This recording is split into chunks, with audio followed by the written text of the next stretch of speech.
Boa tarde para você. Hoje aqui no Globo Esporte você vai ver muitos gols pelos estaduais, mas também um forte e consciente desabafo do Lisca, técnico do América Mineiro, sobre a pandemia. No Carioca, o Fluminense estreia hoje, o Vasco perdeu para a Portuguesa e o Flamengo está pensando em reforços, né? A gente começa falando do Botafogo, que empatou com Boa Vista na estreia do Marcelo Chamusca. O agradecimento veio horas antes da estreia como treinador do Botafogo. Para enfrentar o Boa Vista no Campeonato Carioca, ele preferiu não inventar. Procurei simplificar o máximo possível. Nós mantivemos uma estrutura, principalmente dos jogos que assisti. Foram 2 jogos apenas observando da arquibancada, da apresentação oficial de Marcelo Chamusca. Até ele chegar ali, à beira do campo, para comandar o Botafogo, se passaram 9 dias. E olha, esses 90 minutos iniciais não foram lá muito agradáveis.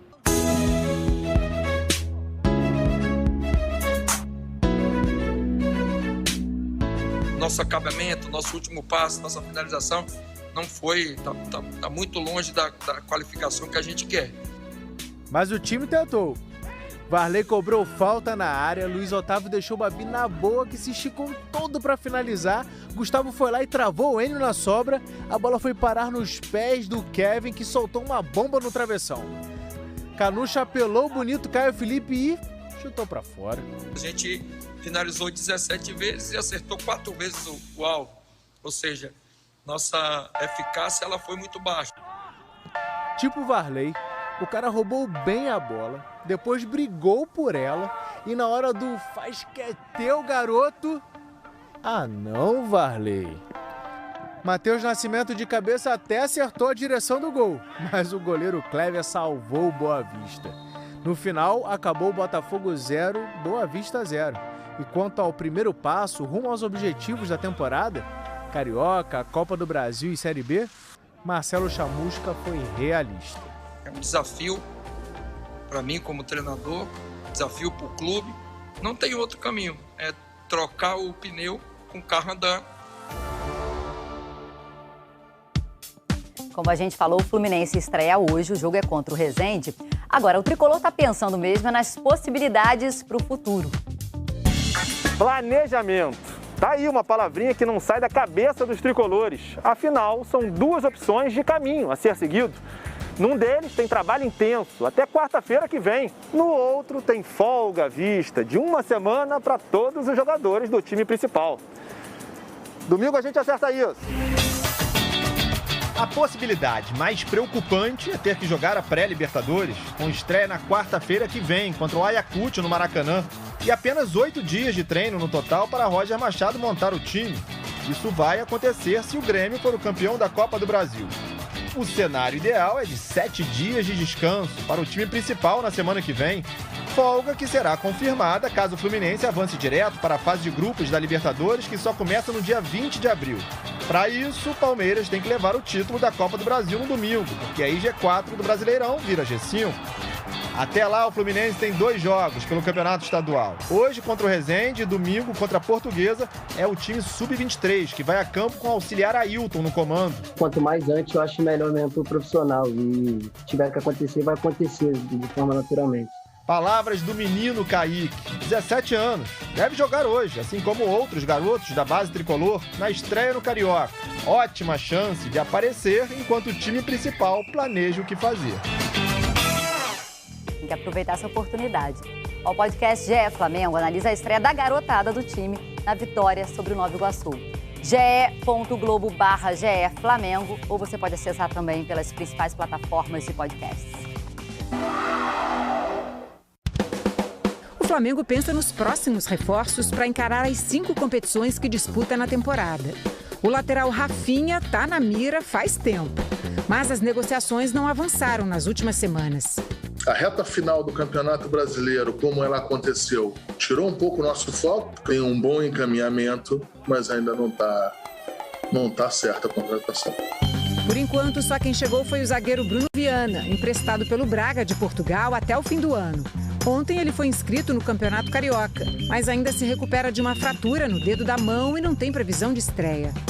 Já o volante Hugo Moura, que atuou pelo Coritiba no Brasileiro, Voltou do empréstimo e já pode jogar no sábado contra o Macaé pelo Carioca. O Flamengo precisa sempre se reforçar, eu acho que tem sempre que oxigenar ou o ambiente ou o departamento de futebol. Agora, a gente também não vai fazer 5, 6 contratações, não. O Flamengo sabe que também pode se reforçar com o que tem em casa. Os jovens jogadores que iniciaram a disputa do Campeonato Carioca estão mostrando serviço para ver se ficam de vez no elenco principal no restante da temporada. Que o diga o meio-campo Max, de 19 anos. Com esse golaço na vitória sobre o Nova Iguaçu, ele já saiu na frente. Boa tarde a todos que acompanham o Globo Esporte. Começou hoje aqui na Lagoa Rodrigo de Freitas o pré-olímpico de remo das Américas. São 66 atletas de 21 países, incluindo 6 brasileiros que estão divididos em 4 barcos. 2 barcos individuais e 2 barcos de duplas. O evento vai até o próximo sábado. Os atletas estrangeiros começaram a chegar aqui no Rio no domingo passado. Eles estão numa espécie de bolha. A organização hospedou todos num hotel em Copacabana e eles estão proibidos de sair a não ser para treinar e competir. Esta é a segunda de 3 oportunidades de classificação dos atletas do remo para os Jogos de Tóquio. O país que não garantir vaga aqui no Rio de Janeiro tem mais uma oportunidade no pré-olímpico mundial em maio na Suíça. Lembrando que esta competição foi adiada 3 vezes por causa da pandemia do novo coronavírus. Olimpíada de Tóquio, despertando o melhor de nós.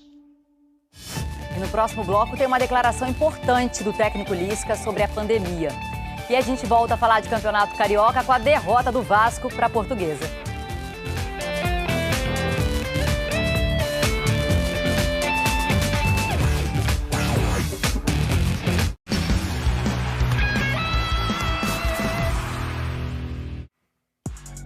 No Campeonato Carioca, o Vasco estreou com derrota para a Portuguesa. Esse é o Diogo Siston. Eu vim pro Vasco com 9 anos. Eu tinha algumas outras situações no futsal para ir para outro lugar e eu vim pro Vasco por escolha, por ser Vasco. Ele se tornou profissional em São Januário. Em 2000, o meio-campo fez parte de um elenco vitorioso ao lado de Romário. Hoje, ele é o técnico do time sub-20. E o Vasco vive um momento bem diferente daquela época. Ele quer ajudar o clube a voltar para a primeira divisão. Nesse processo de reformulação, o Vasco aposta nas categorias de base. O time sub-20, por exemplo, fez sucesso na última temporada. Conquistou o Campeonato Carioca, Copa do Brasil e Supercopa do Brasil. E foi dos garotos a missão de representar o time contra a Portuguesa, porque o técnico Marcelo Cabo ainda não tem data para estrear com os titulares.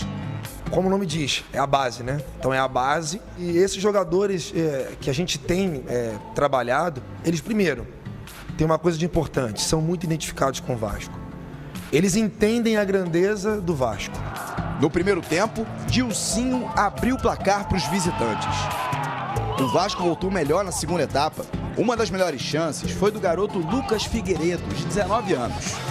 Mas não teve jeito. A estreia no Carioca foi com derrota.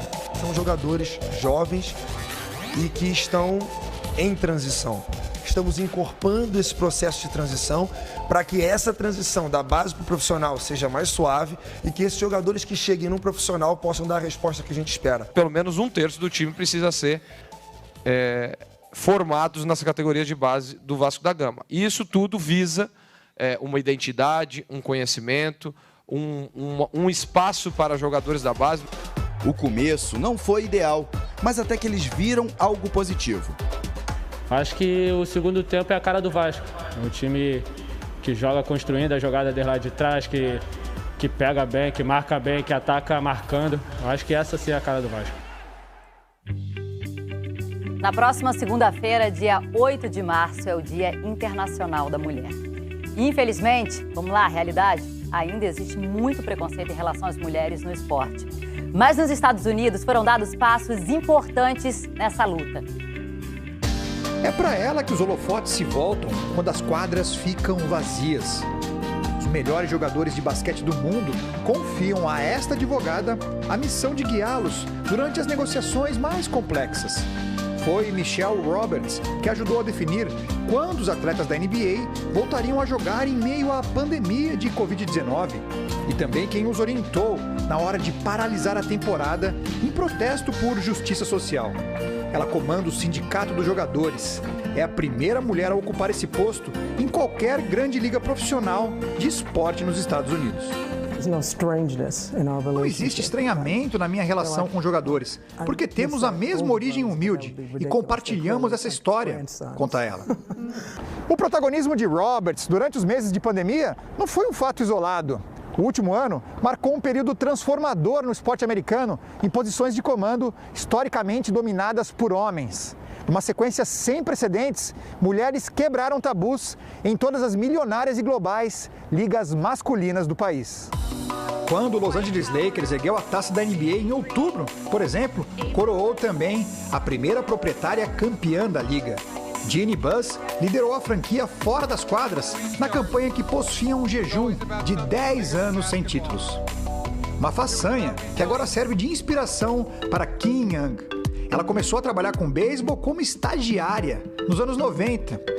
Em novembro, foi alçada ao posto de gerente-geral do Miami Marlins. É a primeira mulher a comandar uma equipe da liga em 118 anos. Tell people what you think. Fale para as pessoas o que você pensa. Eu não fui contratada para ficar de enrolação, mas sim para dar a minha opinião. Becky Hammon também nunca foi de medir palavras. Sem ter medo de expor suas opiniões ou até de criticar o chefe, a assistente técnica ganhou a confiança de Greg Popovich, lendário treinador do San Antonio Spurs. Por isso, em dezembro, quando Popovich foi expulso de um jogo, não houve dúvida. Becky Hammon assumiu o comando técnico do time em quadra, algo inédito para uma mulher na NBA. Sei que isso foi uma grande coisa, significativa, e tem sido uma longa jornada por aqui. Assinei com o time em 2007 e desde então trabalho muito. Foram 13 anos em que investi minha energia e também que investiram em mim. A NFL, Liga Profissional de Futebol Americano, também terminou com a consagração de duas desbravadoras. Lori Lockwood e Maral Javdfar integram a comissão técnica do Tampa Bay Buccaneers, campeão da temporada. Nunca mulheres haviam participado diretamente de uma campanha de título. Eu realmente espero pelo dia em que não será novidade ver mulheres trabalhando nas ligas profissionais. Aguardo o momento em que todos terão oportunidades iguais nos esportes. Apesar de ainda soar como uma realidade distante, o caminho parece sem volta, porque as histórias de pioneirismo romperam os entraves. As portas estão se abrindo. Esse rapaz aí é o camaronês Joel Embiid. E esse na foto era o Joel Embiid em 2011. Em 10 anos, ele passou desse garoto magrinho para esse gigante de 127 quilos, distribuídos em 2,13 metros de altura. O Joel gosta de jogar golfe, curte um vôlei quando tá na praia, se arrisca no futebol, olha aí no Maracanã. Mas o esporte dele é mesmo o basquete. Essa cesta de 3 empatou o jogo do Philadelphia 76ers contra o Utah Jazz a 5 segundos do fim. O Philadelphia é o líder da Conferência Leste. O Utah está na frente da Conferência Oeste. Ou seja, um jogão. Pelo Utah Jazz, o destaque foi esse aí, Donovan Mitchell. Fez 33 pontos, mas deixou o time no momento crucial da partida. Eu explico. Na prorrogação, os juízes deram uma falta no Joel Embiid. O Donovan reclamou e o Joel pediu para ele tomar uma falta técnica. Reclamou tanto que levou logo 2 e foi expulso. Saiu da quadra bolado e quase machucou o amigo ali, que não tinha nada a ver com a história, né? Já o Joel Embiid ficou até o final. 40 pontos e 19 rebotes para ele. E a vitória do Philadelphia 76ers. Clássico no Paulistão, mas com times desfalcados. O Corinthians sofreu um surto de Covid. 8 jogadores ficaram fora da partida. O Palmeiras queria adiar o jogo com medo de uma contaminação. E como a final da Copa do Brasil é domingo, mandou os reservas para campo. Só que começou se dando bem. Lucas Lima fez 1-0. E o Gabriel Silva, de só 18 anos, marcou o segundo. A chuva apertou e o Corinthians reagiu com o Matheus Vital. Vital tem a chance, o Timão! Gol! Rodrigo Varanda, também de 18 anos, empatou. Final 2-2. Outro empate. O Santos saiu na frente com o Sabino. E a Ferroviária deixou tudo igual com o Felipe Marques. O São Paulo foi o único grande que venceu na rodada e venceu bem demais. O primeiro saiu numa jogada bonita. O Luciano estava livre, mas acertou a trave. Só que o Gabriel Sara estava lá para fazer o primeiro contra a Inter de Limeira. De cabeça, Pablo marcou o segundo. João Rojas rabiscou pela direita e bateu cruzado. Como não dava para saber se a bola ia entrar ou não, o Luciano, para garantir, meteu o pé nela. Depois desse pênalti no Igor Vinícius, o João Rojas teve mais uma chance para fazer o dele e bateu bem. Final, São Paulo 4-0 na Inter de Limeira. No Gauchão, o Grêmio também goleou 4-1 no Brasil de Pelotas. Mas o golaço de ontem saiu no campeonato pernambucano. Olha o que fez! Que golaço! Micael, um gol de placa na Ilha do Retiro! Micael do Sport quase do meio de campo. Mas o Salgueiro virou. Primeiro com o Leozão. E depois, aos 49 do segundo tempo, Raimundinho fez o gol da vitória. E no Campeonato Mineiro, um personagem muito conhecido aqui no Rio estreou, mas foi com derrota. Estádio Mário Heleno em Juiz de Fora. Mas hoje a gente pede licença para mudar o nome. É o Hospício de Minas Gerais. Lisca doido contra Louco Abreu. Aos 44 anos, Louco Abreu estreou pelo Atlético Clube de Juiz de Fora. É o 30º clube da carreira dele. Agora vamos só dar uma passadinha rápida pelas camisas que ele já vestiu, ou eu iria ficar até amanhã aqui mostrando o uniforme, tá? O Louco já tá há tanto tempo jogando bola que tem gente assistindo ao Globo Esporte que pode não se lembrar do que ele já fez. Por exemplo, a cavadinha pelo Botafogo contra o Flamengo. Gol! Gelado e ao mesmo tempo com enorme coragem. Louco Abreu leva a loucura a torcida do Glorioso. E essa aí, pelo Uruguai contra a Gana, decidiu as quartas de final da Copa. Ele não é louco à toa! Esses dois lances foram em 2010, há 11 anos. Claro que ele não é mais o mesmo daqueles tempos, né? Mas quase deixou um ontem, hein? Atenção, olha o Louco Abreu! A bola procura o cara, né? Impressionante, olha só o Louco! Aos 20 do segundo tempo, o Louco foi substituído. Depois disso, Rodolfo fez o gol da vitória. Gol!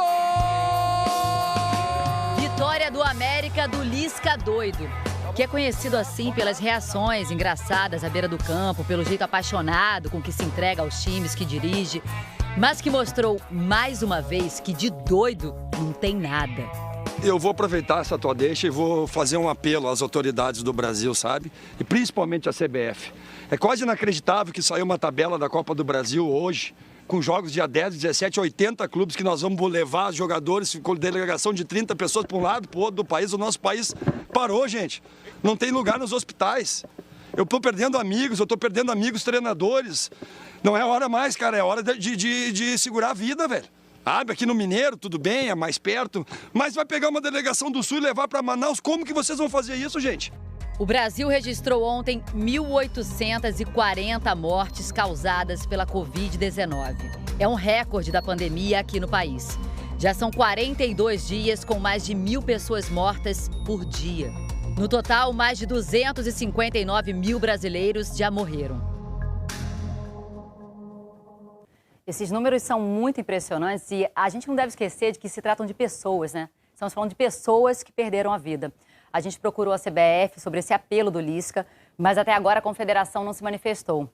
Uma última notícia, a Federação Catarinense de Futebol suspendeu o campeonato estadual por pelo menos 15 dias, valendo a partir de hoje. A taxa de ocupação nas UTIs em Santa Catarina passa de 95%. Cuidem-se e a gente se vê amanhã.